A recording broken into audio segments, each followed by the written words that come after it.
my screen. And we're going to start, everyone. So thank you, everyone, for attending this meeting. And my name is Kerry Manister, and I'm the Vice President of the Minnesota chapter. And I'm relatively new. I started in March, and so excited to host or MC my first event. And again, excited to bring new stuff and take CSA, our Minnesota chapter, to the next level. The other thing too is I want to thank the board of directors for just being, open, welcome, and making the transition as easy as possible. And then also thank Chris Boki for her help and most of all, her trust. Today is our fourth event this year, and I'm excited to have Microsoft being the keynote and about securing the cloud for the remote workforce. So thank you, Microsoft. And then we also, prior to James presenting, we're going to have 3 sponsors, present information that's related to what James is talking about. And hopefully you'll find that interesting. I've already been through them, so there's a lot of good information coming. So here's the agenda. What I'd like to do first is just go up, share with you just what's new and what's coming up with the Minnesota chapter. First thing I want to share with you is RSA this coming Tuesday is having a hands-on threat workshop. And so Sarah will be dropping this link into the chat, but you all are encouraged to participate in that hands-on workshop. Then also, we're partnering with the Cybersecurity Summit in this October. And so this is one of many messages that's going to be coming out. Specifically, there is going to be, because everyone is part of CSAMN chapter, we'll be sharing with you in early July some discounts. So don't sign up just yet. The discounts, the codes and everything will be coming in early July. The other thing that's coming up is that we have 2 more events this year at this time.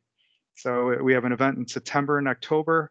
And the reason why I say at this time is that there is a high probability that we may have another event in August. And as soon as we know that that event's all set up, we will send out an email and communicate via our social media channels. The board right now is starting to plan for 2021, and we need all of your help. And so a survey will be sent out in the middle of July. And so it would be much, much appreciated to get your input and feedback regarding our event planning for 2021. And then, as we mentioned in our last event, we have a new email address. And so, again, any feedback, suggestions, anything that comes up, or anything about an event, or you want to be a part of the CSA chapter team, please feel free to send an email to info@csamn.org. Few other things, we have a couple new social media channels. So we have a Facebook channel that's live, and now we have a Twitter, and there are hashtags on there. And again, our goal is to, add more channels, and whatever channel is convenient for you, that's the way we'll communicate. We'll be pushing out more information, not only just about events, but CSA news and other interesting content, which we'll talk a little bit more in a couple minutes. The other thing that's new and big is that we have a new peer-to-peer social platform. We did briefly discuss this our last event, but again, since I've joined in March, it's an incredible group of people, very, very talented group of individuals with a lot of knowledge. And our goal and our vision as a board is to really start, having engagement, not just at events, 6 events a year. We wanted ongoing engagement, and one way that we're going to try to do this is via Circle.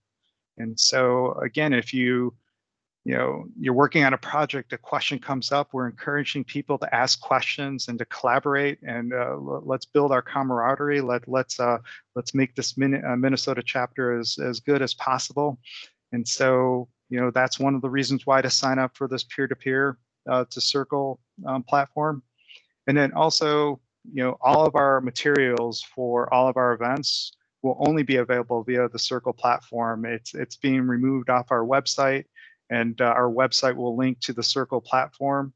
And then also what we're hoping to have in the future is subject matter experts in different areas. So in legal and data privacy, in managed security providers, we're going to have people on there where you can actually go and ask questions and get some good answers, and really answers out there that are valuable and that could help you move forward to make a sound business decision. How to sign up for Circle? Go to the URL. Again, we'll drop that URL into our chat so you could copy it. But you need to go to the URL, click on the sign in button, and create a new account. And then the one thing that we ask is that once you sign up, send an email to info@csamn.org. And the reason why we ask you to do that, we just want to make sure that you have access to the chapters that are part of our Minnesota alliance here. Some guidelines for our virtual event. Again, as everyone heard, we're recording our events, and again, they'll be available via our Circle platform. If there's any background noise, we're going to just mute everyone. And then just a reminder that if you're speaking, you'll need to unmute yourself before you speak. And then questions. If you have any questions during the presentation, we ask that you enter it via chat. We'll have multiple people monitoring the chat, and so we'll ensure that the questions are asked and repeated properly. And again, we just hope that you could follow that, please, that format. And as always, again, any questions, any feedback, please send info@csamn.org. A special treat for everyone, and we thank Okta. Everyone joining today, they're eligible to get a $25 DoorDash e-gift card. So again, we'll drop in this link in the chat, so then you can just copy it and then go to the link and sign up for your $25 DoorDash e-gift card. And Okta, again, for myself and for the board of directors and executive board of directors for this generous gift. And thank you, Microsoft. You've been an invaluable partner. So thank you for not only hosting the Teams event, but also being a keynote speaker. So Jason and James, thank you. And then Ping, OROC, and Okta. I mean, forever our thanks. Thank you for having faith in us and working with us. And again, we're on a really, really great thing. We have a great team, and we're really going to build our chapter in the coming months and years. And most of all, thank you to all of our members and for your time today, attending our session. And again, I just highly, highly encourage that any questions that you have, any suggestions that you have to make us better, do not hesitate to share your information to us. Either at info@csamn.org, or if you know our board member, share it to us individually. Share, find me on LinkedIn, share it to me that way. Anyway, is much appreciated. And again, thank you so much for your time. And now I'm going to pass it off to Babar.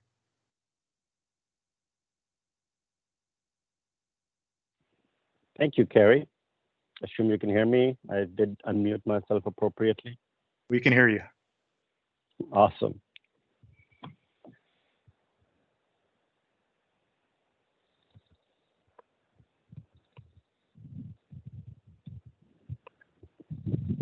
So this is Babar Amin. I'm with the Ping Identity, CTO West for Ping. Also joining me is my colleague, Karen. Karen is an account executive specifically covering the Minnesota area. We're gonna talk about digital identity and the intersection of where workforce and consumer is happening at this point, and it's probably more than it's actually very important for that intersection to be understood, because these are not distinct lines anymore. So standard disclaimer. So here's what's happening, right? Everybody is working remote. Everybody is shopping remote. Everybody is seeing their doctor remote. Actually, there are some people who are also even seeing their hairstylist remote. I know of folks who have been sent kits and they're doing their hair at home with guidance and instructions. And recently, I saw that Sur La Table is offering cooking classes remote, which normally you would go to their facility, and now you can do it at your own home. They send you the list. So what that meaning is that remote is pretty much the new normal until we have a vaccine, and depending on how many people take the vaccine, it might be a new normal for some time beyond that even. So what does that mean? Remote is the new normal. Well, what that means is that you have two different sets of folks that are at a macro level, right? You have all of your workforce that is remote. That means any new hiring, any new onboarding, any new training, and what it used to be that a small population was remote, or your road warriors. Now everybody, every single function is remote, which means it affects your productivity. It affects your ability to be more agile, and the biggest risk is really from a security perspective, because you have less control over the security hygiene of those endpoints, and especially those in networks. The other side of all that is remote is your customer. Your customers are not showing up in store. They are remote, which means that now all new account creation, verification of the customer, any kind of self-service support, your customer service reps interacting with them, which, by the way, are also sitting remote, are also interacting with a remote customer. So what are we seeing so far? Just in the first six months, telehealth is expected to reach 10 billion in the next year. 80% of this growth has already been driven or will be driven by COVID. At present, 79% of your healthcare providers are now connecting with their customers in a digital manner, right? And that's a 64% increase year over year. And that's just happened in the first half of this year. On the retail side, same-day services, order pickup, drive-up, home delivery sales, they all went up by 278%. And guess what? They should really be using some form of better authentication mechanisms to make sure that the right person is picking up the order, to reduce financial fraud. And just to give you an idea, the unit volume through drive-up sales was higher in this first quarter than all of 2019. And then lastly, online education. So 1 billion plus kids are now getting their education online, right? That is just super, super amazing, because that has never happened before. All of that means that you need to have a very unique digital identity, not a central digital identity, but a unique digital identity.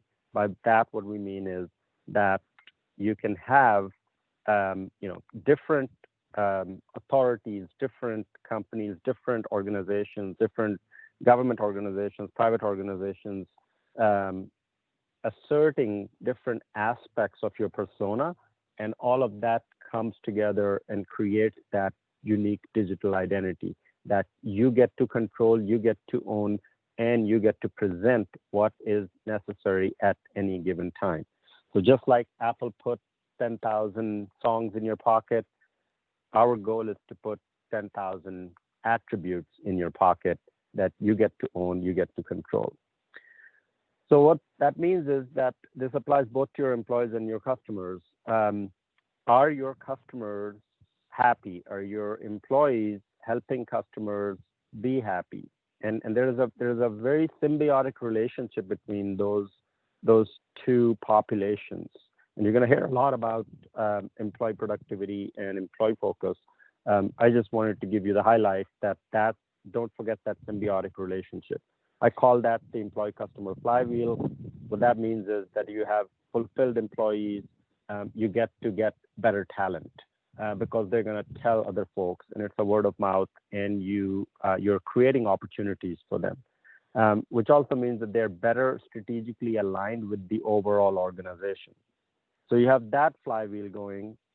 What that flywheel does is it brings you customers because now those employees service your customers in a better manner, and their internal satisfaction, their love for your organization feeds and empowers your customers to feel the same way, which drives customer loyalty, which obviously drives revenue, which is why you're in business.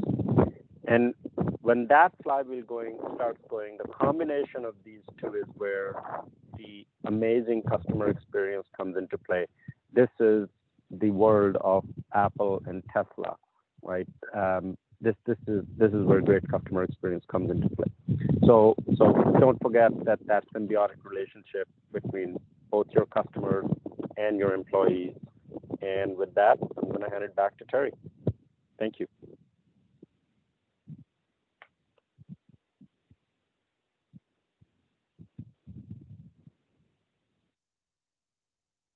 Thank you, Babar. Now, Matthew from OROC is going to do his presentation. Matthew, you all ready? I believe so. Okay. It's all yours now. Is my screen showing yet? Not yet. Hold on.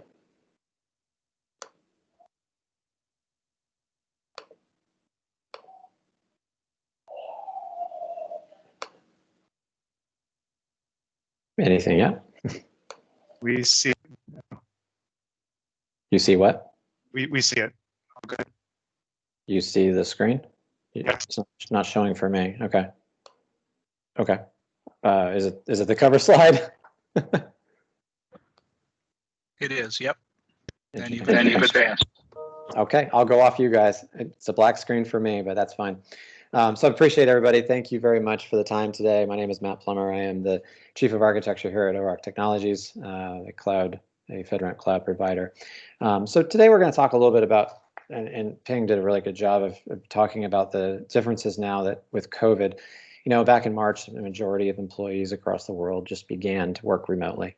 You know, the response of COVID with the pandemic, all the remote workers going home and really leveraging the ecosystem and demanding the usage of those teleconferencing tools, the social networking, the social networking tools and other collaboration tools really that haven't been really tested or integrated, you know, outside of the office before, for the most part. And obviously there's outliers there, but for the main point of this, you know, everyone just going and requiring all of the same technologies and the space and the information that they always have. So as we looked at, you know, how much demand was starting to ramp up on the cloud, it became pretty evident that we really needed to start thinking differently about how this pandemic was fundamentally going to change the way that many organizations need to operate for the foreseeable future. And, you know, I asked myself a question: are organizations prepared for this sudden transition? Were they prepared for what's to come in the future?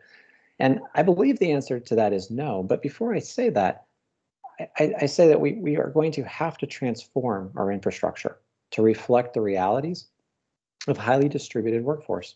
And we're going to have to do that to provide for that frequent communication, the accessibility on demand that our employees are looking for, and utilize the collaboration tools and the communication tools that we've all come accustomed to. So if I look at it from a past to present to future, past being what we did in the past before COVID, I look at it as we weren't ready, majority wise. We weren't ready for the influx of workers. Most office infrastructures were set up to prevent the outside communication. The biggest concern was if that Wi-Fi connection in the kitchen or the conference room was being used for video games or something else. But if you look at where we are today in that present world, it's that rapidly conforming world of, hey, we have to provide what the industry needs.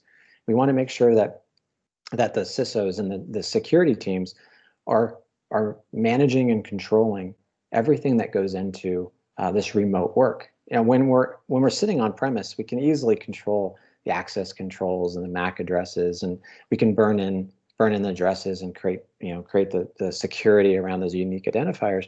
But as we leave that network, the safe confound, if you will, the boundary, we open up all these different security protocols and different security issues and risks.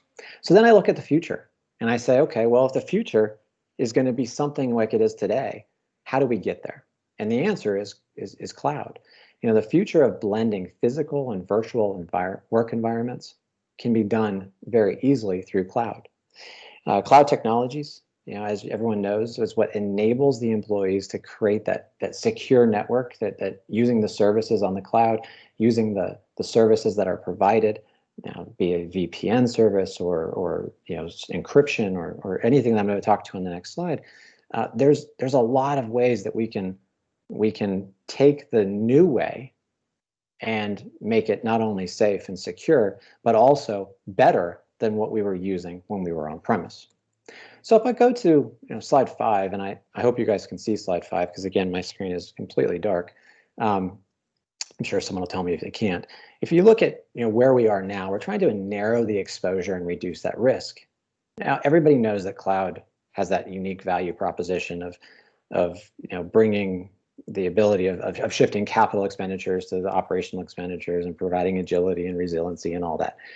It's not what we're talking about today. What we're talking about is all the security that it brings to you when you have employees that are trying to work remotely. Cloud computing security is an evolving subdomain of information security. It refers to the broader set of policies, technologies, and controls and deployment, and for that protected data and the applications and the associated infrastructure that goes with that. That's exactly what our remote workers need. When I look at cloud, I have to ask myself a few things.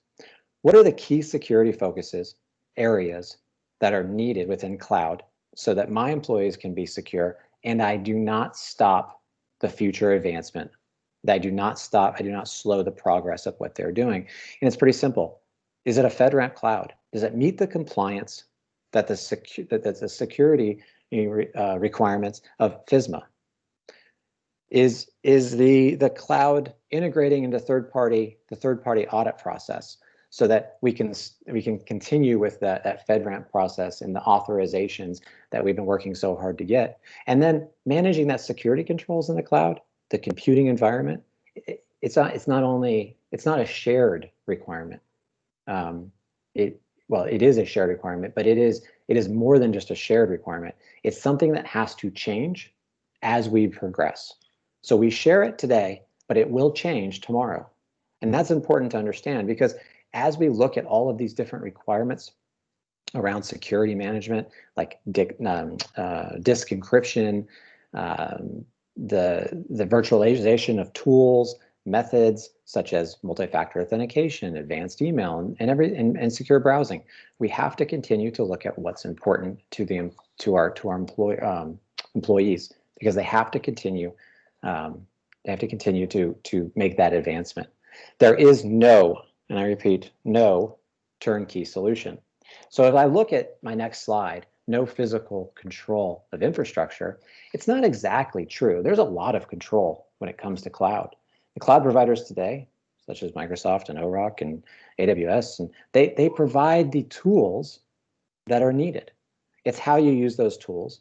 And then further on, what are the security layers on top of that? So as we look at the privacy encryption, incident responses, the forensics, the shared operations, we have to ask, or at least I ask myself, are they using SOC 2 Type 2 compliance? Are they looking at all traffic, routed with encryption? Is it point to point, endpoint to endpoint? Is it single tenant? Is it multi-tenant? Is there a private cloud piece of this? Do they have that FedRAMP authorization? I can go on and on with everything that I look at, but that's the pieces that are important. And as we see the demand at OROC increase, specifically around a lot of the places that Ping just talked about, education, finance, healthcare, all of them are looking at the same type of requirements. How can I help my employees stay safe, but continue doing what they were doing previously in the building? And then I'll end with this. I said there's no turnkey solution, and there's not. There's specifically not when you talk with doing this so rapidly and in this disrupted fashion that we got thrown into. There's no easy switch for work from home. Not one single tool can implement and take care of all the security that you need and take you back to what we did inside the workforce, inside the building. Your threat surface has likely expanded exponentially, and we need to act accordingly to that. So I go back to my original question, are we prepared for it? We're getting there. And if we look at all the different security pieces that I've talked about today, I think we'll get there quick. So I end on that. Thank you very much. If there's any questions, happy to answer. Matt, one question from the crowd. This is Sarah Miller with CSA. As organizations navigate this work from home that we're talking about, what would you say would be one of the first and most important steps that leaders can take to help their employees stay safe as they're at home? Yeah, sure. Thank you. So as leaders look at how they're going to change how employees act, what do they do? What is the rules? What are the guidelines? There's not been a lot of conversation around having a concise or a widespread understanding corporate-wide of the rules. So we're throwing all these new services out, different types of technologies. We're saying, here you go, use this. But we're not providing the rules around how those are going to be integrated or used. They're hoping that the cloud provider or the application service provider is going to be providing you with the correct protocols and procedures and security. But what we're not doing is saying to the employees, hey, this is the way that we need to operate in this environment, and help our CISOs and help them, the security teams, so that they do not bring unwanted risk to the environment. Any other questions? All right, I will turn it back over. Thank you very much, everybody. All right, thank you, Matthew.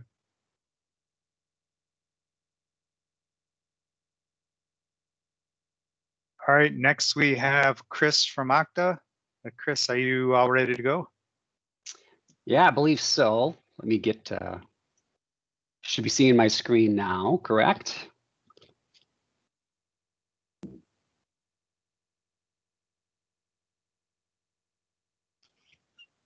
Are you guys there? Did you hear me? Yes, Yeah. I can see your screen. Yeah, I could see it Okay. now. All good. Wonderful. Sorry about that. All right. Well, thanks to you guys for letting Okta present today and join your meeting. I saw a lot of familiar names in the attendee list. So hello to everybody, and just have a few minutes today, so we'll get going right away. So this is obviously an important topic right now. Obviously, we're all living through this remote worker sort of forced isolation we've been in for the last couple of months. But, when I was thinking about how to talk about this topic, I realized it's really not just a shift in location, right? This is a very much different than just shifting where we're doing our work or where our employees or customers are doing their work. And I did a little bit of light research, and this isn't enough for me to get a master's thesis or a doctoral study started, but I did look back at the census brief from 1998, and this would have covered the census in 1990. So therefore, the 1980 decade preceding. And one of the things that was noted in there that I thought was interesting was that in the 1980s, we actually saw the first increase of people working out of their homes. And that followed a 2-decade decrease in people working at the home. And if you think about it, prior to 1960, a lot of agriculture, a lot of people who were working off of their property and off of their land. And it wasn't until the 1980s in which we started to see people actually move back into their homes as a function of their work. And in these cases, it was mostly professional services, service company work, personal services out of their home and that sort of thing. But it was an interesting shift because it was a purposeful move back to the home now as a choice, as a way of melding the personal elements of career and work with the personal space in which you live. Whereas in the 60s and 70s, people were moving to an office. So over time, obviously, technology has assisted us to change not just where we work, but how we work. It's changed also sort of the contract between employer, employee, and job role and how those jobs are structured. And if we fast forward to 2016, this is a global workplace analytics report that talks about the number of percentage, I should say, the number of individuals by industry that are working out of their home, working as a remote worker. And you can see as you look through that across the industries, it's about 3 to 10% at the max of individuals who are working. But I think what's interesting is the fact that we do have a pretty solid breadth of individuals in each industry working from their home. So what does this mean, right? This was 2016. What does it mean now in the spring of 2020 with coronavirus and the massive change and massive shift that we're all familiar with? Well, according to this organization, they estimate that 56% of all U.S. careers, all U.S. positions are at least compatible in some way for full or partial remote work. So the obvious conclusion here is that the new normal, to use a much overused phrase, is more remote work, that they're seeing benefit, that we've gotten over this hump. And in fact, that shift of location we saw starting decades ago with changes in how we work has now reached, frankly, just new momentum. The fact that now we have pushed ourselves into a position in which we probably won't fully go back. Even Gartner had a little study here too that talked about how organizations were prepared for this pandemic when it did arrive. Only 12% of organizations that they talked to felt that they were highly prepared. Now, I question that any organization was highly prepared for every aspect of the pandemic, but certainly some organizations were much more able to pivot to fully remote work, or maybe were already remote. And so as a result, this aspect of dealing with the corona pandemic wasn't as substantial to that 12%. But what's interesting is nearly 40% of organizations say they're going to expand on this even after this pandemic and crisis is over. So even though they weren't necessarily prepared, 40% say they're going to actually double down on this strategy and move forward. I think there are lots of competing reasons for that.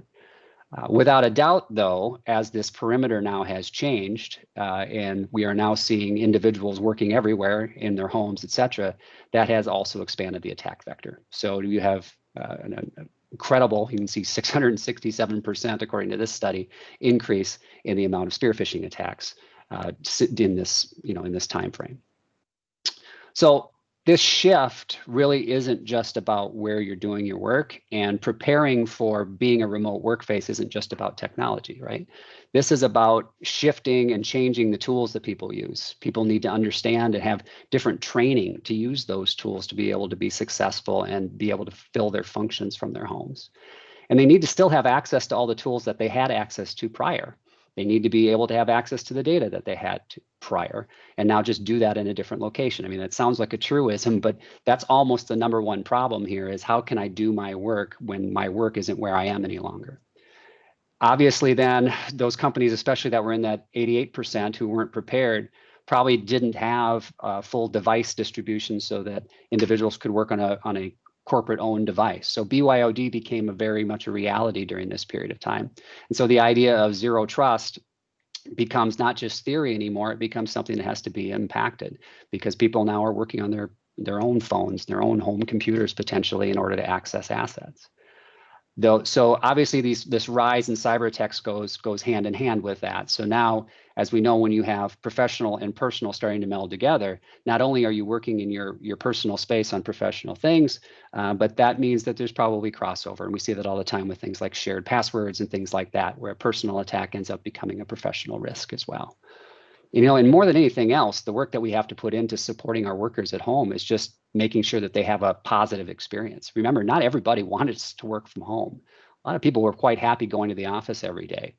And so this has been a very much a cultural shift for those individuals who don't feel effective and efficient working from home. So how do you make that as stress-free as possible and then also make them productive?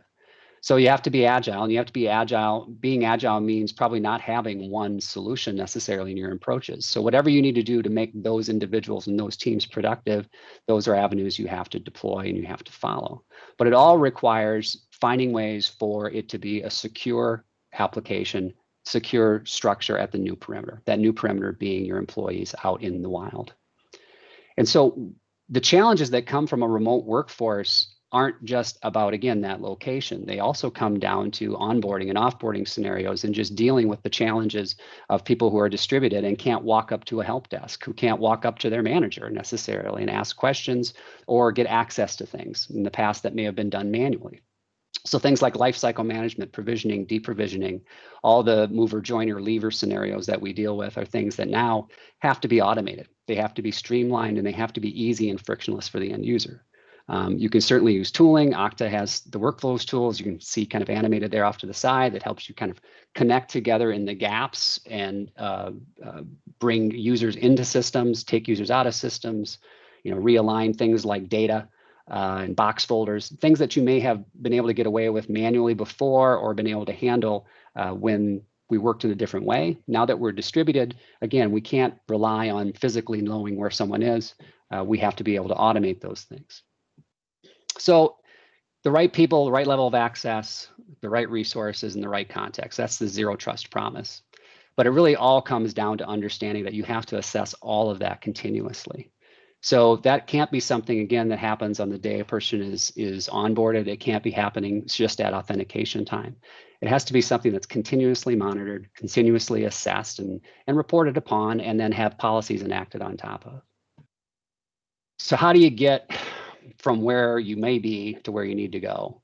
So probably right now, a number of us were thrust forward into stage one here, right? Enabling remote work and enabling it fast, getting MFA in place, handling BYOD scenarios, et cetera. Moving from where we probably were in no small scale, at least for a portion of our environments a few months ago, being stage 0. But getting to stage 3 is a journey. It's a theoretical journey. It's a philosophy to handle becoming completely zero trust. And it can take time. And it can take also making sure that you have the right strategies in place and the right tooling to support it. What I like to talk about is that identity has become a first-class architectural citizen. The idea that identity is a set of tools anymore isn't really true. It has to be abstracted away from your architecture to the extent that this is now like an ERP or like a CRM. It has to be its own thing. It can't be really a part of another thing. It has to have a place that owns its own master data. It has to be a place in which you can impact and implement policy in a central identity location without it being influenced or affected by other competing technologies or ecosystems. So Okta presents its Okta Identity Cloud for that purpose. It's certainly cloud oriented, as we just learned from prior presenters. It's really important for you to abstract away and make sure that you can have a durable and resilient and scalable platform on which to rely upon this identity information. And now that we're remote, I think this becomes really, really obvious. These systems have to be more resilient, more scalable, more capable than every application or every system that relies upon them. They have to be they cannot be the weakest link. They have to be the strongest part of your platform. And with that, I'll turn you over to the rest of your program, and thanks for your time. Thanks, Chris. Greatly appreciate it. Any questions from anyone? Carrie and Chris, one question from the crowd. Chris, you've talked about remote work, but have your customers struggled supporting the change in customer behavior during the pandemic as well? And if so, how? Yeah, you bet. And in fact, that's one of the things that we saw as an organization is the number of customers who had, whether we're talking about healthcare or we're talking about retail or grocery, really across the board, governmental services, who have seen their customers using their systems at different times of the day, massive new loads, massive increase in the number of people using their services, things that they weren't prepared for. So this has caused a massive shift in the way they've had to look at their strategies for for what we do, which is identity and identity management, and creating frictionless experiences, because now they're not only are they seeing this great influx in customer behavior, but they're also seeing competition, right? So they need to make sure that they can maintain and retain those people. I mean, one of the things I think we're seeing in grocery for sure is that people have become far more comfortable now shopping from home and doing store delivery of their groceries, and that's probably going to continue now afterwards. So we've definitely seen that as an uptick, and I've been pretty proud of the fact that with our platform, we've brought those customers and those companies in who've been struggling on the platforms they were on prior, not able to keep up with that load, and Okta's been able to solve that problem for them. It makes me prideful for what we've done, for the country, certainly, in being able to maintain these important services, but also as a company, in the sense that Okta hasn't suffered those same stresses as we ourselves have seen this increase in load due to the changing environment. So. Awesome. All right. Well, thanks again, Chris, for your presentation. And now we are ready for our keynote. James Ringgold, you have the helm. All right. Thank you, everyone. Thank you to the CSA Board of Directors, and thank you for the sponsors for allowing us to present and to have this meeting today. I'm going to talk today a little bit about strategies around securing the cloud for the remote workforce, and I'm going to cover not just remote worker productivity, but also infrastructure, right? What's going on in the infrastructure space around cloud attacks and things that we're seeing. Some learning objectives just to make you understand what I'm going to talk about, right? Translating clouds to threats and risks, cloud vectors or attack vectors, aligning risk mitigation solutions, and then developing a strategy. These areas are going to be spread throughout the discussion, and so just look for those, and then we'll have any questions at the end. For those of you who don't know me, I joined Microsoft about 1.5 years ago. I am a Chief Security Advisor for Microsoft, covering customers in the North Central, so Minneapolis to Omaha, basically. All the way through the Great Lakes regions, as well as Central Canada. So basically, that line from Minneapolis to Omaha up through to Toronto is kind of the area I cover. And what I do is speak with customers, help them develop their strategies, their visions, and then alignment with Microsoft strategies and visions. So there's a lot of things that are changing in security in the last 3 years. A lot of progression into the cloud, a lot of pushing things into areas that we thought would always be on premises are now moving into the cloud, and it's been a journey for many customers and many companies and how to do that. There are a lot of drivers for cloud adoption. We're seeing a lot of those changes happen more quickly here as the pandemic has unfolded globally. In January and February, there was a huge push to get workers to be able to work remotely and to ramp up commercial entities and get them to be able to have an online presence that's coordinated with a physical presence. And those drivers and changes continue to escalate and to elevate the need for cloud computing and the need for adoption of cloud computing. We've been on this journey of remote technology and remote transformation with IT and business for a long time. Security's basic mantra of confidentiality is to keep assets away from attackers, right? To keep things away from the people that they shouldn't have that access. And as part of IT growing in the last 2 decades and systems becoming more a part of business, right? The complexity that we've driven into some of these systems and networks has also grown. There are more systems available. More technologies available as we've embraced things like hyperscale, Docker containers and software as code or infrastructure as code and things like that. So there's more devices on the networks today, and we've really increased that complexity. Early days, right? Our strategy was this trusted network, right? And many organizations described their network as an M&M, right? A hard shell with the soft GUI inside. And we used that to our advantage in the security space. We hardened that perimeter. We relied on things like firewalls and IDS and IPS, and then we opened services up, and web application firewalls became a thing, and then VPN has been this entry point for a long time, and the attackers started to shift when we had those components in place. The attackers looked for those weaknesses, and we've been playing this game for a very long time. Right, this isn't new. The identity is the entry point to a system or entry point to networks has been in the works for almost 20 years.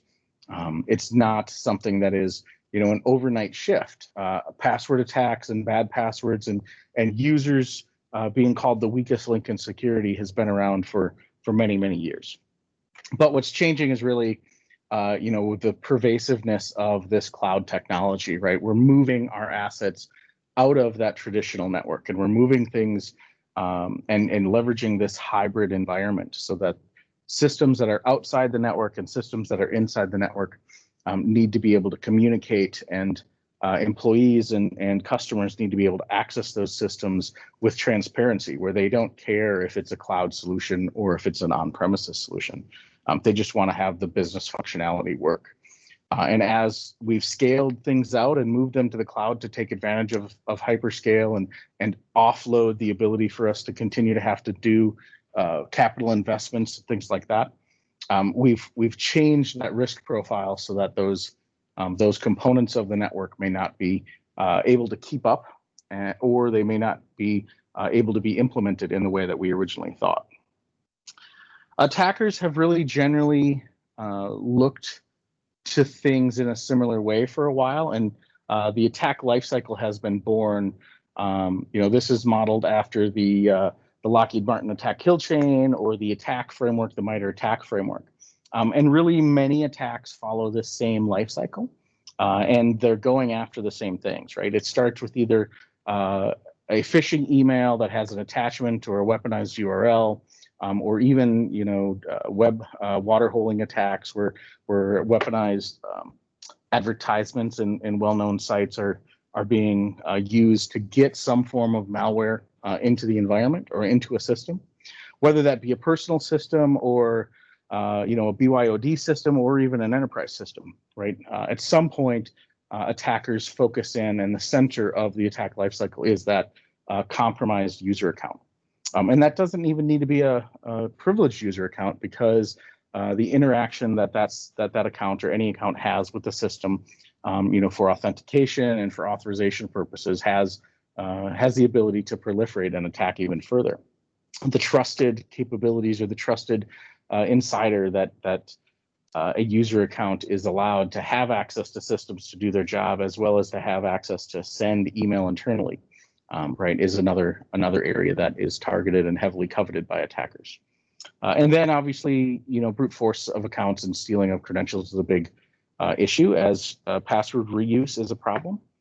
We have many users that simply are uninterested in having different passwords, right? And even though they've had a password compromise, and we've talked to them a lot about user accounts that they shouldn't use the same password for their banking system, and they shouldn't use the same password for their kids' softball or soccer schedule, and they shouldn't use the same password for their home PC, and they shouldn't use their password for their phone or their work PC.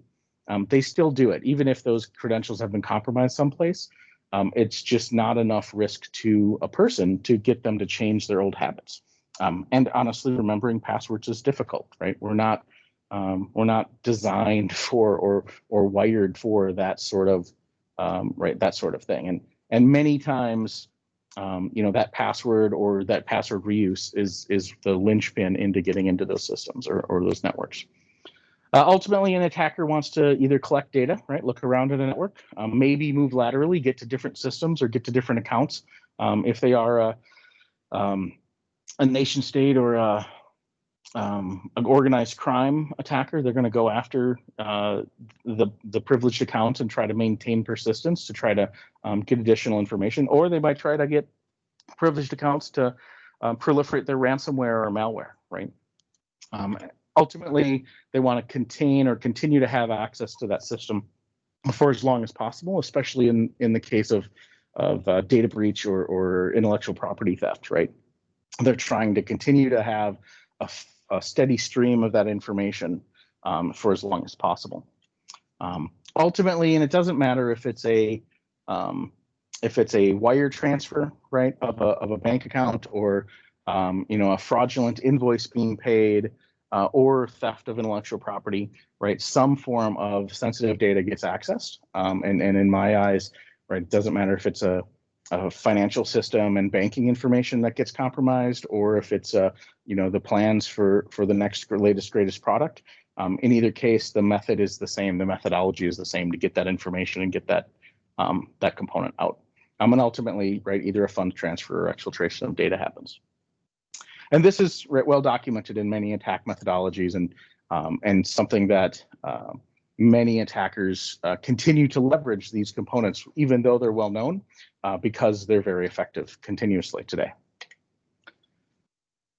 Some of the attacks have changed in recent, right?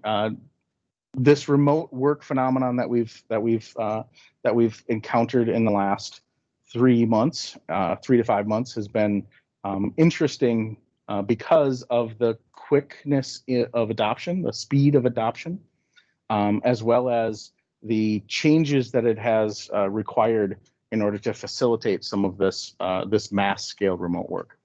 And as I said before, we've been working remotely for a long time, right? In the early 2000s, right? We had mobile devices and mobile phones that could access email remotely, and we started, moving from dial-up to VPN, right? But it was still something that wasn't fully adopted, right? It was left to a privileged few, according to these articles, right? The article here in the Boston Globe, and it was something where, companies could go back and forth, right? They could say, we're going to have a remote work from anywhere strategy, and companies could certainly adopt that and have large scales of their workforce, work from home or work from anywhere.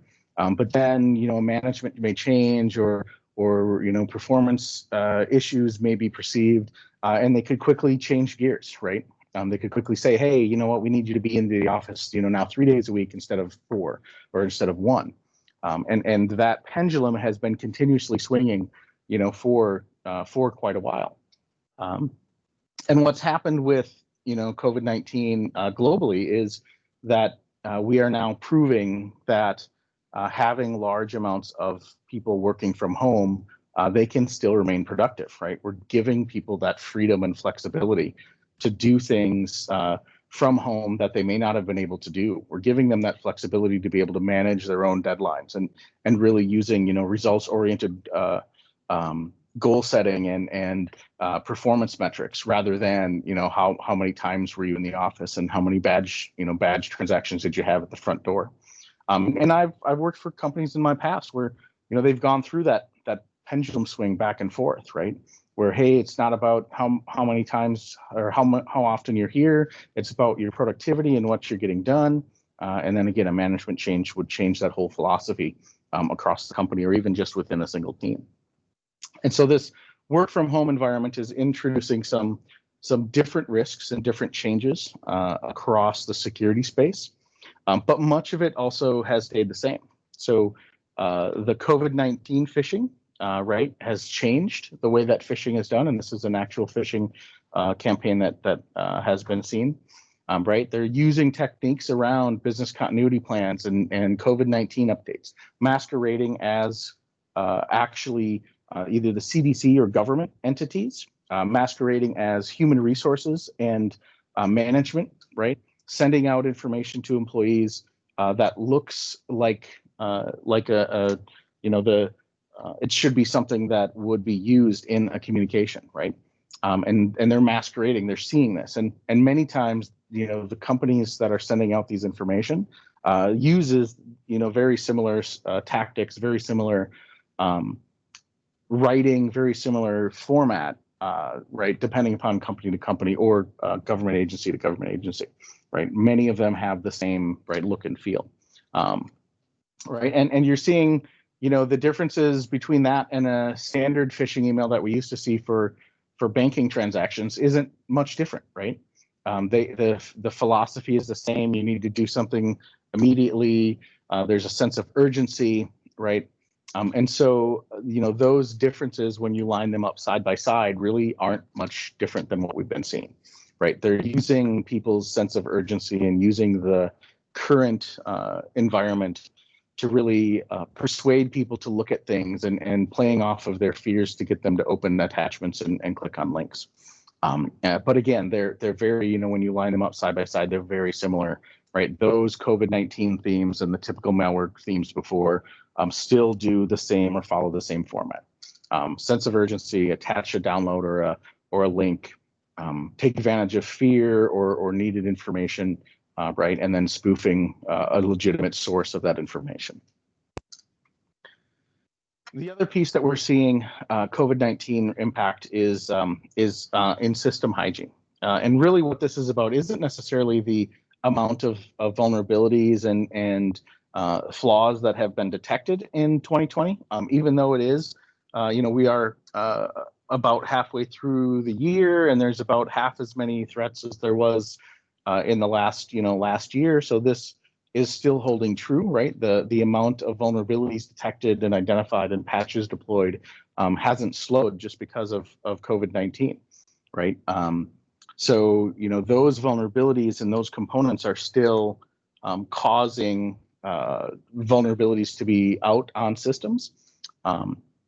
And, what's really unique is that those vulnerabilities are now present outside of the network, outside of that hard shell, if you will.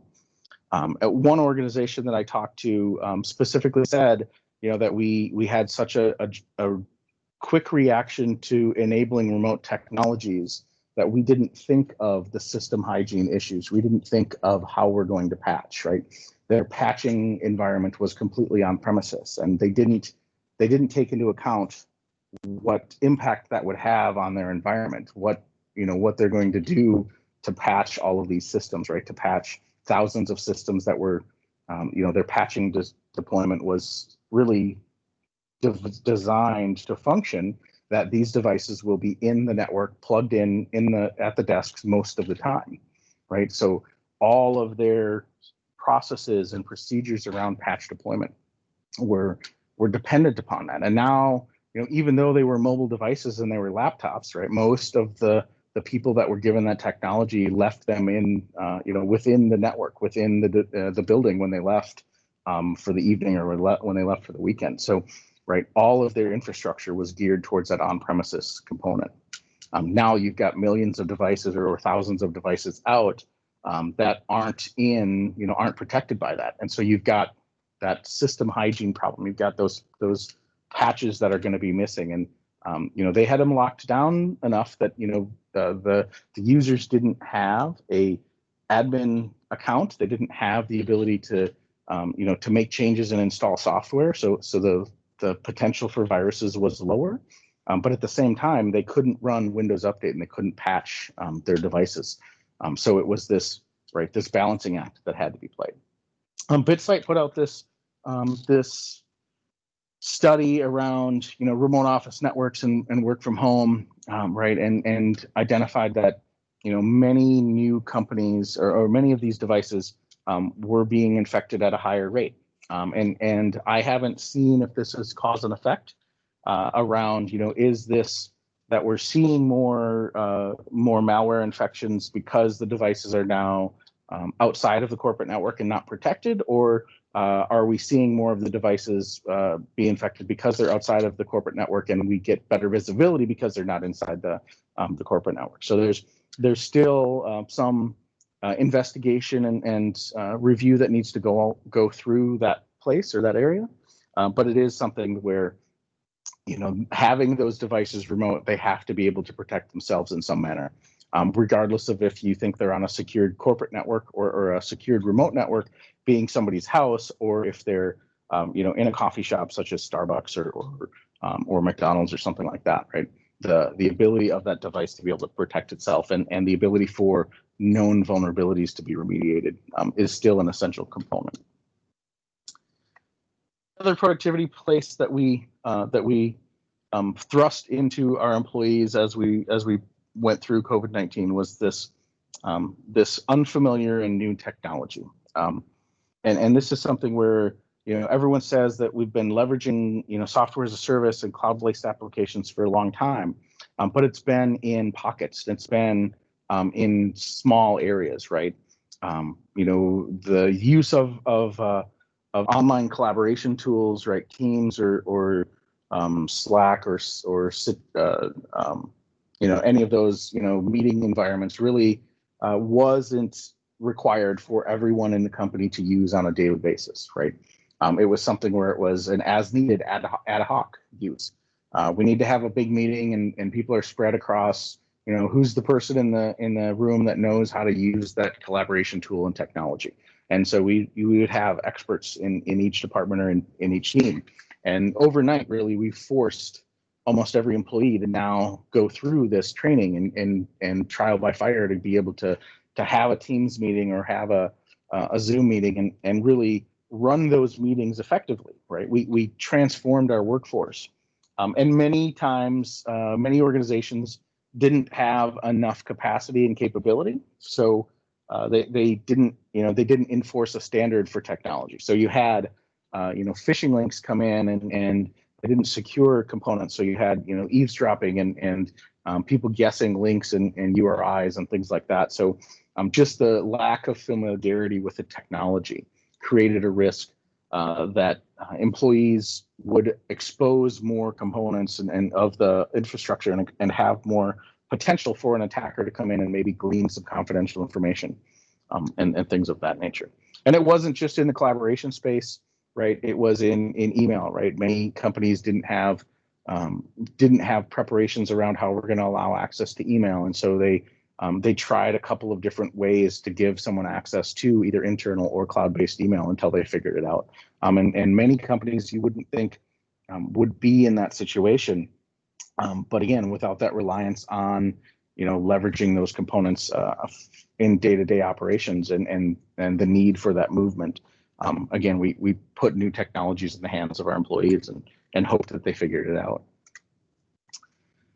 Three main elevated risks, right, for the work environment to summarize. Right. The phishing changed their tactics. Security controls were really not implemented properly. We did things in a fast manner, and we slowed down our ability to potentially protect those systems and information. And then, the technology, we deployed a lot of technology. Additionally, though, right, the cloud resources, right, software as a service is one area, and remote access is one area of risk. But really, the infrastructure that provides those components, we also saw a heightened risk in, or we see a heightened risk in currently. Things like the infrastructure as a service and the platform as a service components continue to get attacks that are changed and are relevant to the COVID-19 components and this remote workforce, right? The cloud attack lifecycle is a little different than the employee or the identity attack lifecycle, right? The cloud attack lifecycle really focuses in on the exposure of the infrastructure or the application or service, right? The access that's provided to those infrastructure or services, right? Whether that be via credentials or brute force attacks or IoT devices, right? And ultimately then, is more focused on compromising of systems and access to things, right? And most of the attacks that we see in the cloud attack lifecycle come down to misconfigurations, right? Whether it be unpatched, exposed endpoints or exposed services, right? Weak passwords or credentials that have been stolen, or improper storage or handling of systems and data, right? And exposure is there, right? Systems are exposed in a way that maybe in on-premises networks that would have been behind a secondary firewall that would have caught that misconfiguration or prevented an exposure of that service or system. But in the cloud, right, we're that layered defense either hasn't been implemented due to cost or doesn't exist due to technology limitations, right? And so what we've seen as companies have moved to tried to move things faster and accelerate their progress to the cloud is really a lower requirement bar, right? Companies have had to make concessions around some things because they needed to continue to be productive and they needed to continue to have their employees do the work that they do on a daily basis. But without those full preparations and without the ability to go through the assessments and the audits and the configuration checks, we've seen that the security requirements bar has been lowered a little bit. And the hope is that they will put those controls and components back in as they mature and as we go longer and longer. And we're starting to see some of that across the industry. One area that I'd like to highlight is exposed RDP services. So Shodan had a blog talking about the remote desktop port exposure that they were seeing across the internet. Kaspersky talked about the rise of RDP brute force attacks in the spring of 2020. And really, when you look at where that's gone over time, there's been this up and down aspect, right? The line is trending up. If you put a trend line in this graph, over the last 3 years, which is indicative of more cloud-based services being used. One of the biggest pieces that I look at when I see 4 million RDP ports or 4 million systems with RDP open isn't necessarily the number itself or where the number exists, but really the organizations, right, tell the story. These aren't companies exposing RDP in their own internal data centers. These are companies exposing RDP within their cloud infrastructures, right? So they've embraced the DevOps component, but maybe haven't had the security piece to really be DevSecOps, right? They haven't learned the lessons of exposing services or exposing administrative services, and that's something that is key and critical to ensuring that that cloud services aren't compromised. It's not just RDP, right? If you do a search for SSH or VNC, right? Again, your top components, your top organizations aren't companies themselves, right? They are cloud organizations. As people have moved these services to the cloud, right? They've opened this capability up, and rather than putting an access control list in place to require VPN to get to those, or to limiting the exposure to certain geographic areas, it's open right to the public internet. So anyone can attempt to brute force these services and look for those components out there.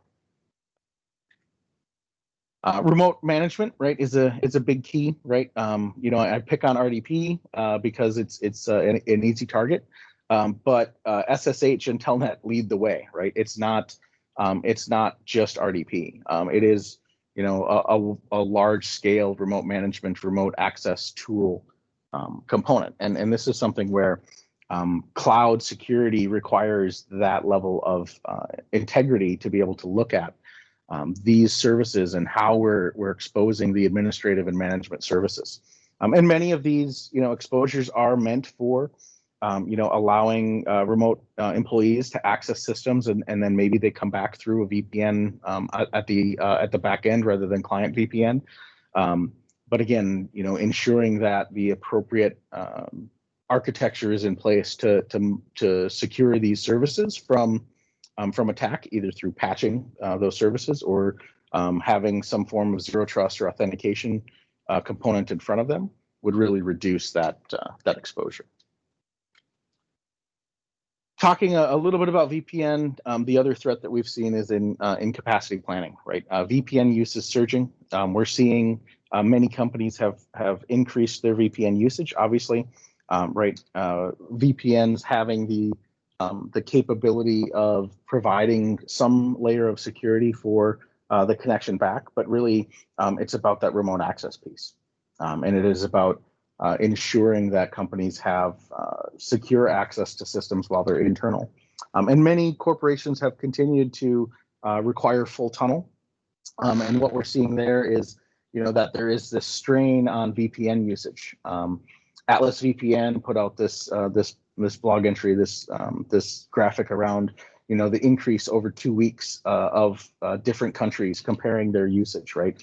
160% increase in 2 weeks in Italy and 124 in the US, between March 22nd versus March 28th. And this increase is really, straining some of those components for remote access, or has strained. And we saw a lot of companies impacted because they couldn't implement changes fast enough in their network. They couldn't get VPN endpoints and VPN concentrators purchased and installed quick enough. Remote access strategies are a challenge, especially in a cloud world. Traditionally, you've got a full tunnel where the client connects across the internet to that VPN tunnel, and then we implement all of our security controls, right? We implement content filtering, and we implement IDS and IPS and those components, as well as then hairpin connections back out to go to the public internet. And what we're seeing is that load of the majority of the workforce now pushing content into the internet pipe and then back out of the internet pipe is really started to bottleneck many networks. And as a relief for that, we've seen a lot of companies move to a split tunnel. And there are, a lot of security professionals cringe when they hear the word split tunnel. The good part is that many companies or VPN providers have changed their technology sufficiently that you can do selective split tunneling. So, for example, you can configure things like Microsoft Office 365 to go direct, and cloud solutions such as Azure and AWS to go directly to those components, or your software as a service providers, right, Workday and ServiceNow, to have that direct connection from the client, but still tunnel the rest of their traffic and continue to tunnel even internet-bound traffic for websites and things like that. And that is, a best practice for many cloud providers, right? Zscaler has provided this architecture, and it's really around having that client experience go direct where it needs to, but have hub and spoke and private connections where it needs to. So if there's an asset in a data center that a client needs to connect to, they should be pushing that traffic direct across that VPN. If it's going to a cloud provider, it should have that direct connection. And knowing that the connectivity to those cloud providers is selective and secure because of the validation that you've done with your trusted cloud providers, be that performing an audit or reviewing their audit attestments, their ISO compliance, or whatever compliance you may need to be. So the risks that we've seen right in the cloud, again, lowered security requirements is a big one.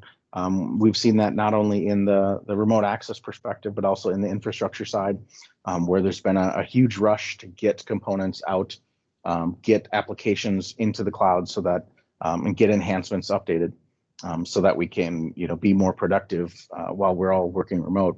But we're also seeing that lower security requirements ends up in the software development lifecycle and the DevOps cycle sort of being strained around some of those audit assessment and logging requirements. We're seeing the speed that we've had to react, and now it's time to take a look. And if this is a sustained long-term work environment, as many companies are starting to announce, right? You've seen a lot of the technology giants announce, hey, we're not going to go back to requiring people to go to the office. Right, we need to now make up time, and we need to go take a look at those changes that we've made that were expected to be temporary, but now may be permanent. And then infrastructure resources, right, are things that we've now potentially increased our capacity to handle the load. But again, over time, as we move to the cloud, and we may reduce some of those loads and take a look at things a little differently, especially with regard to split tunneling. I'm going to talk a little bit about ways that that companies can mitigate this risk, mitigate these risks. Right. Obviously, the first one is moving from DevOps to secure DevOps, right, or DevSecOps, as many people talk about. All right, having training for your developers and your operations team, having them understand the requirements around DevSecOps and Agile, ensuring that the Scrum teams or whoever's doing your development is aware of those requirements and has the adequate training, and being able to measure what they're doing to ensure that you can have meaningful conversations with them, right? If you can't embed a cloud security architect or someone from the security team into each of your development teams or your DevOps teams, right? You need to at least provide training for them and a framework for them to understand the threats and security components that they're going to interact with, right? They should understand how to do secure administration, be that accessing through an access portal, implementing access control lists at the network level of the cloud provider, what that needs to be. Each of these components, right?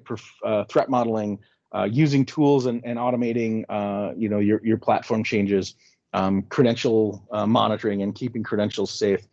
All of those should be part of those requirements and part of that training to ensure that your developers understand those components and that they are responsible for the security of their application, which includes in a DevSecOps and a cloud environment. It includes, right, the infrastructure that they're deploying as part of that application, whether that be a container or a server or just a component as a service.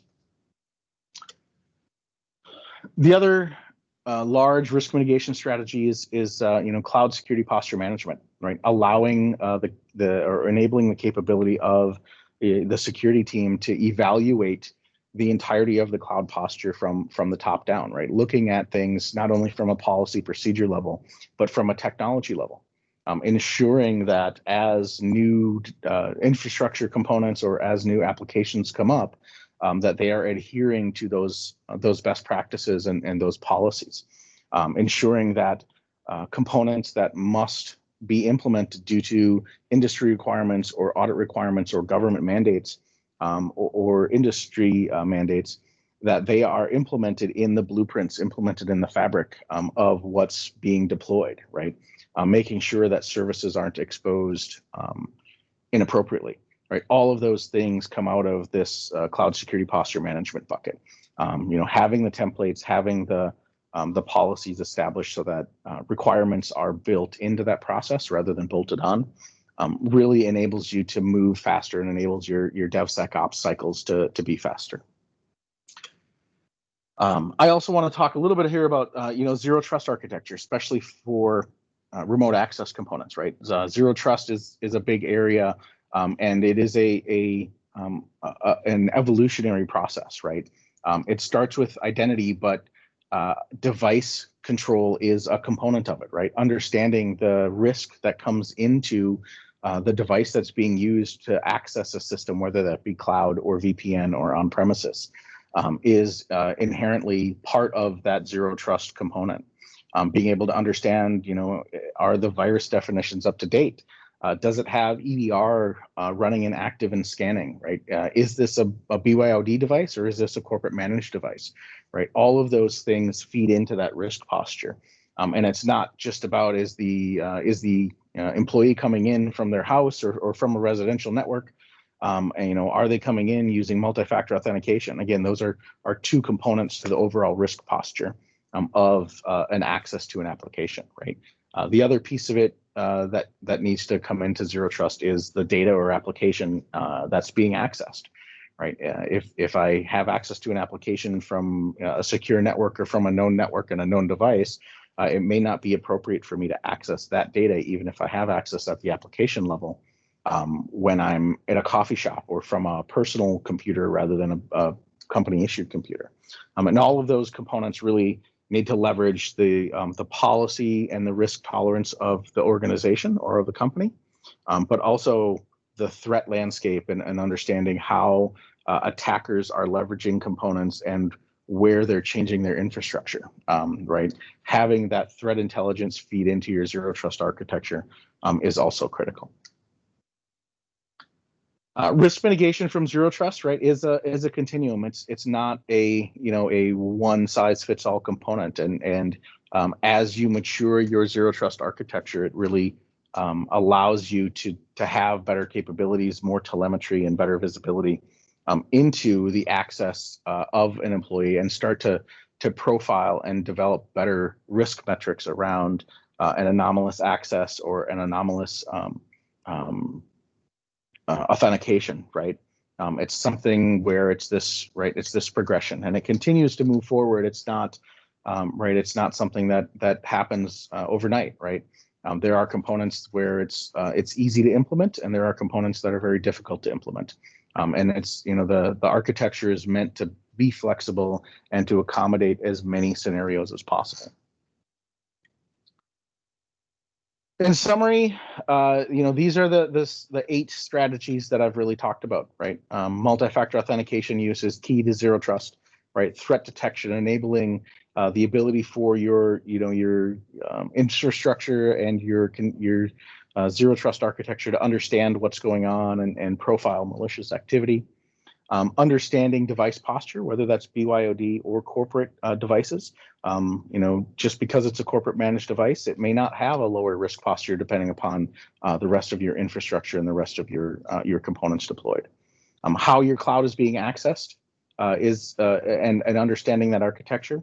Again, there's the balancing act between accessibility and productivity and security. And end user training is one we didn't talk about a lot, but understanding where the threats are coming in and ensuring that not only your DevOps personnel, but your employees understand, the new changes and the new threats that are coming out, right? Leveraging the blog articles and the information that's available to educate employees on, what are the new threats around COVID and how is your company going to communicate changes to the workplace and changes that impact them is key to ensuring that they don't fall victim to that phishing attack. Cloud application security monitoring and posture management go hand in hand around ensuring that employees are using the right technologies and ensuring that the technologies that are deployed can pass audits and are configured appropriately. And then zero trust, pulling all of those components together, right? Not just in a silo, but having that vision and that architecture to pull the components together and understand where your employees are accessing information, whether it be sensitive or non-sensitive information, how they're accessing it, with what device, and when, to be able to identify, the anomalies or a threat actor that might have leveraged or compromised a credential and is trying to get to your information.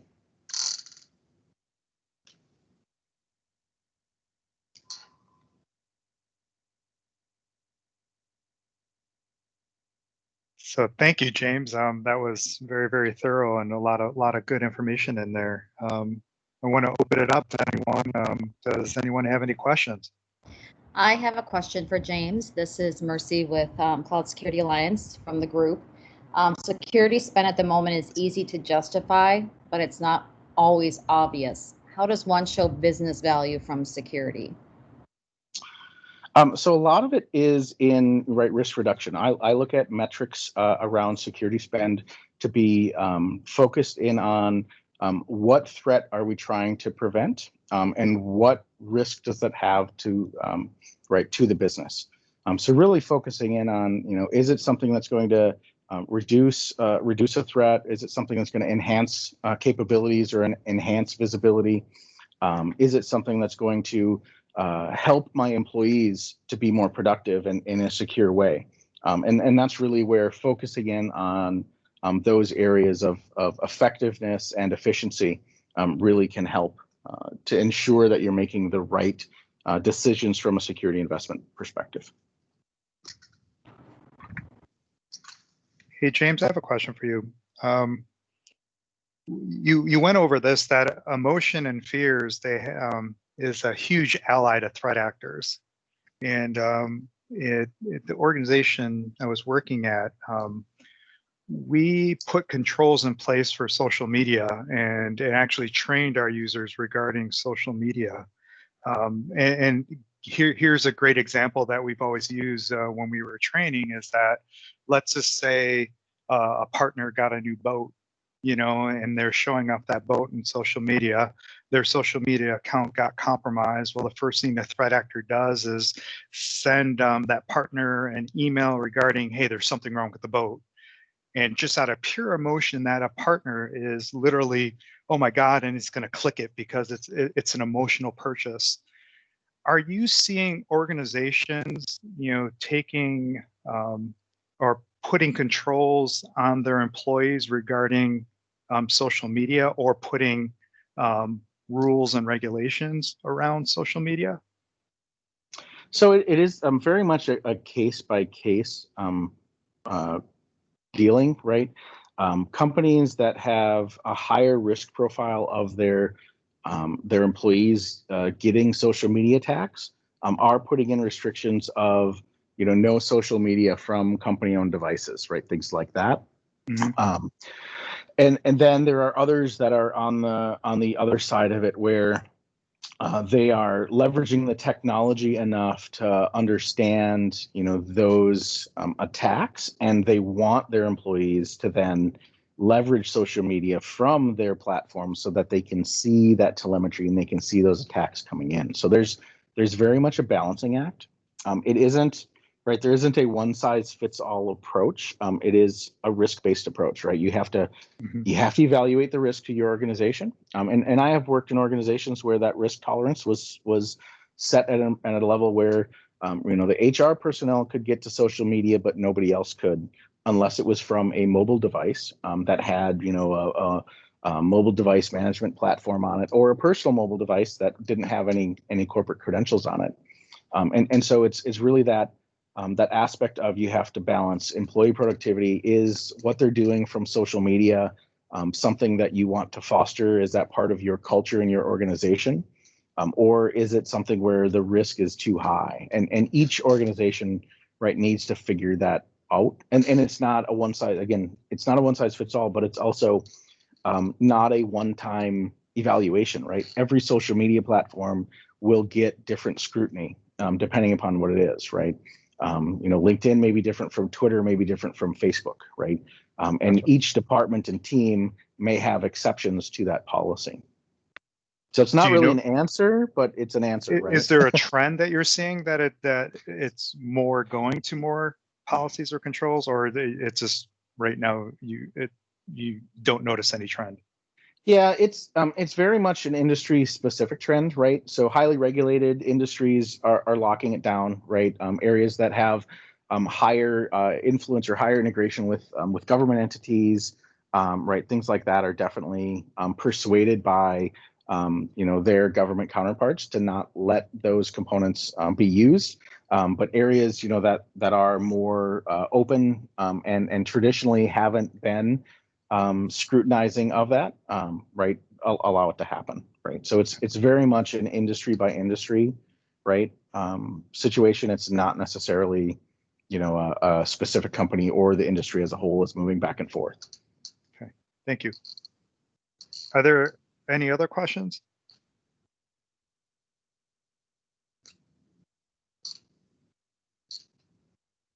The another question that I specifically had is, have you noticed any vulnerabilities in MFA? Well, there's always vulnerabilities in MFA. There is some well documented timing attacks and right. We're seeing an influx of phishing that masquerades the authentication process and tries to intercept and do race conditions, right, to get that MFA token or that token code to be you know, compromised and hijack those sessions. And each MFA solution has different ways that it approaches that problem and compensates for it. And so really, again, like everything, it's a risk-based component, right? There are ways to capture token codes. There are ways to capture one-time passwords. There are ways to convince an employee to click the approve button, right? You know, MFA should be a component of your zero trust architecture, not the only control that you have, right? Gotcha. And that's where, in a zero trust architecture, right?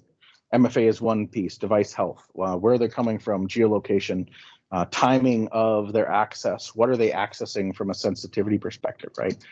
All of that should be part of that access control decision, not just are they using a token authentication or are they using MFA or what they're using. And there are, right, different forms and different risk levels, right? Token, YubiKey, one-time password, authentication prompts. Those all have different levels of risk assigned to them. Cool. Does anyone else have any questions? Another question I have for you, James, this is Mercy again.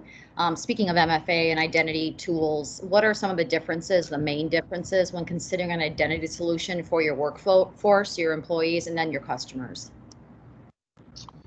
So when Mercy, when you say an identity solution, what are you right? Are you talking about the authentication piece or right the back end component to manage and maintain identities? I would say the back-end component to maintaining those identities. Sure. So flexibility is a big component, right? Being able to have the identities that that your business requires, right? Whether those be internal managed or bring your own identity, which is a new aspect that we see a lot of companies starting to play into, right? Whether that be federation via Facebook logon or Twitter or whatever it is, right? That flexibility and having a platform that can accommodate your business is key, as well as having the capability of automated and manual intervention when it comes to provisioning, right? It's one of those things where access to your applications and access to your systems, especially when you get into a federated environment or bring your own identity environment, you need to have the the access control be able to be revoked whenever it needs to be. And so those are some key components to those identity-based systems. Thank you.